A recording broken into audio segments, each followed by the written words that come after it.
રક્ષાબંધન પહેલા જ સુરતના એક પરિવારમાં માતમ છવાઈ ગયો છે, જેમાં રાંદેરના 25 વર્ષીય યુવકનું દાંડી ફાટક પાસે સ્કૂલ બસ સાથે થયેલા અકસ્માતમાં મોત થતાં ચકચાર મચી જવા પામી હતી। સુરતના રાંદેરના રામનગર વિસ્તારમાં રહેતા 25 વર્ષીય આદિત્ય દાંડીનું ફાટક નજીક અકસ્માતમાં કરુણ મોત થયું છે।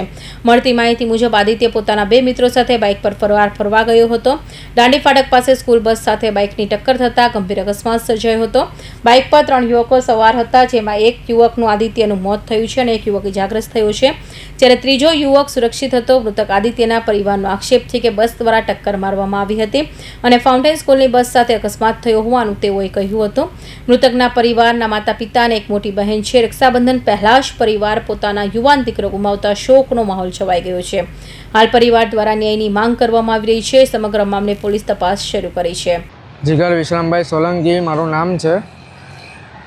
મારા જીજાજી હતા, એમની કાલે સાંજે 7 વાગે ડેથ થઈ ગયેલી છે।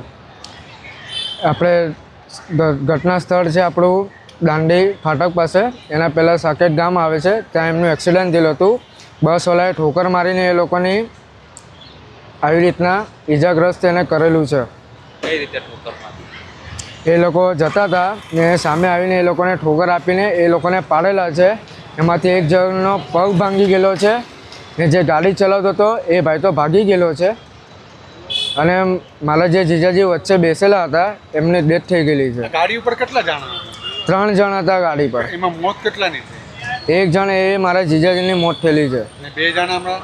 એક જણ છે પોલીસ સ્ટેશનમાં છે અને બીજો છે તે અહીંયા મહાવીર હોસ્પિટલમાં ત્યાં દાખલ છે। એના પગમાં પણ ઈજાગ્રસ્ત થયેલી છે।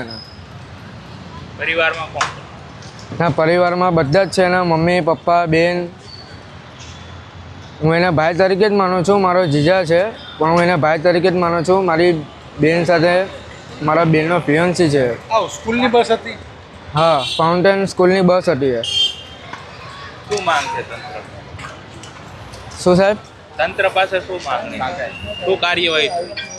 બસ અમને ન્યાય જોઈએ સાહેબ, બીજું કાંઈ નથી અમને જોતું।